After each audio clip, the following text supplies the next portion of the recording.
আসসালামু আলাইকুম। এখন আমের সিজন চলছে। প্রচণ্ড গরমে এক গ্লাস কাঁচা আমের শরবত একটু প্রশান্তি দিতে পারে। ফুড ইন্ডেক্স প্লাস তাই আপনাদের জন্য একটা মজাদার কাঁচা আমের শরবতের রেসিপি নিয়ে এলো।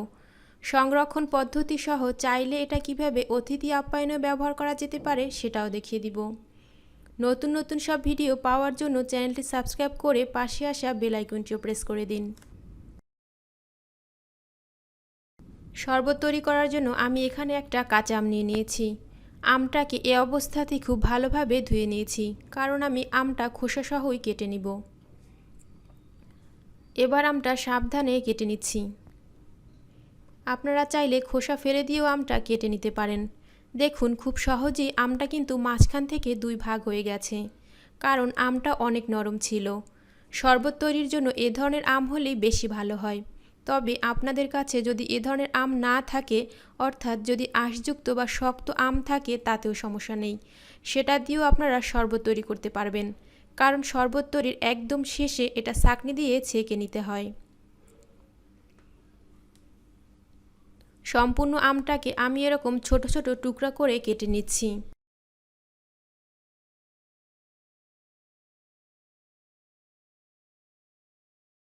আম কাটার পরে এখানে আমার প্রায় 1 কাপ পরিমাণ হয়েছে।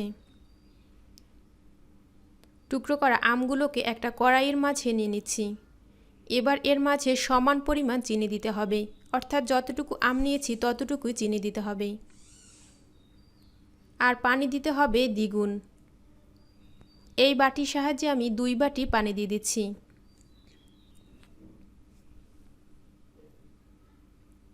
এবার এর মাঝে হাফ চা চামচের মতো বিট লবণ দিয়ে দিলাম। খাবার লবণও দিতে হবে হাফ চা চামচ। এবার আমটাকে সিদ্ধ করে নিতে হবে। এর জন্য চুলায় আমি কড়াইটা বসিয়ে চুলার আঁচটা মিডিয়াম করে দিয়েছি। আমের মাঝে বলক উঠে এসেছে। এবার এর উপরে একটা ঢাকনা দিয়ে আমটা পুরোপুরি সিদ্ধ হওয়া পর্যন্ত অপেক্ষা করতে হবে। 3-4 মিনিট পরে ঢাকনাটা তুলে দেখে নিচ্ছি আমটার কি অবস্থা। দেখুন, আমটা কিন্তু পুরোপুরি সিদ্ধ হয়ে গেছে। খোসার অংশ থেকে আমের অংশটা একদমই আলাদা হয়ে গেছে। এবার আমের মিশ্রণটা চুলা থেকে নামিয়ে আমি একটা সিরামিক্সের বাটিতে ঢেলে নিচ্ছি। আপনারা এ টাইপের হাঁড়ি অথবা কড়াইতে আম সিদ্ধ করলে অবশ্যই সেটা সাথে সাথে একটা সিরামিক্সের অথবা কাচের বাটিতে ঢেলে নেবেন, না হয় হাঁড়ি বা কড়াই নষ্ট হয়ে যেতে পারে। দেখুন, একটু সময়ের মাঝে কিন্তু কড়াইটা কেমন হয়ে গেছে।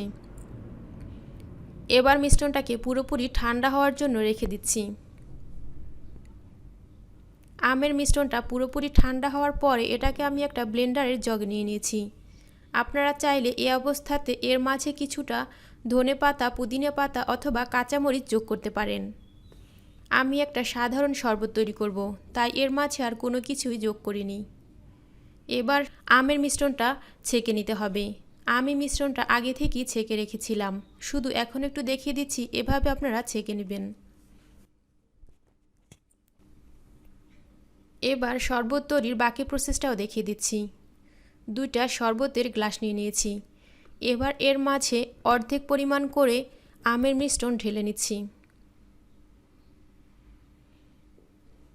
আমের মিশ্রণটা যেহেতু অনেকটাই ঘন, তাই এর মাঝে কিছুটা পানি যোগ করা যেতে পারে। একটু একটু করে পানি যোগ করে দিচ্ছি।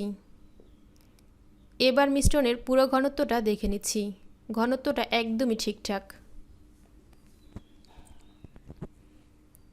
2টা আমের স্লাইস কেটে গ্লাস 2টাকে একটু সাজিয়ে নিচ্ছি।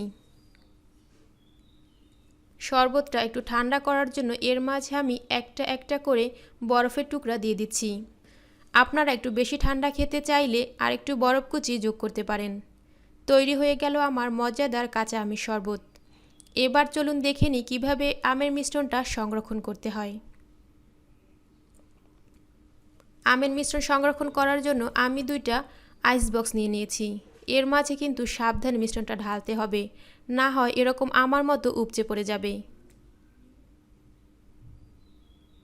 যতটুকু মিশ্রণ আমার বাকি ছিল সেটা দিয়ে এ ধরনের 2টা আইস বক্স পূর্ণ হয়ে গেছে।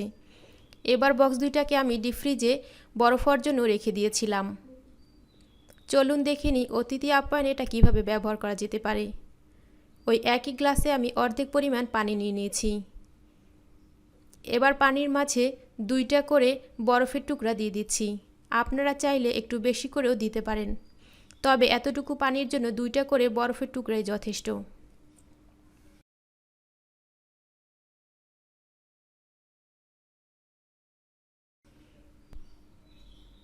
আপনারা চাইলে এভাবেই পরিবেশন করতে পারেন। আর যদি একটু কালারফুল করতে চান সেক্ষেত্রে কিছুটা ফ্রুট কালার এর মাঝে যোগ করতে পারেন।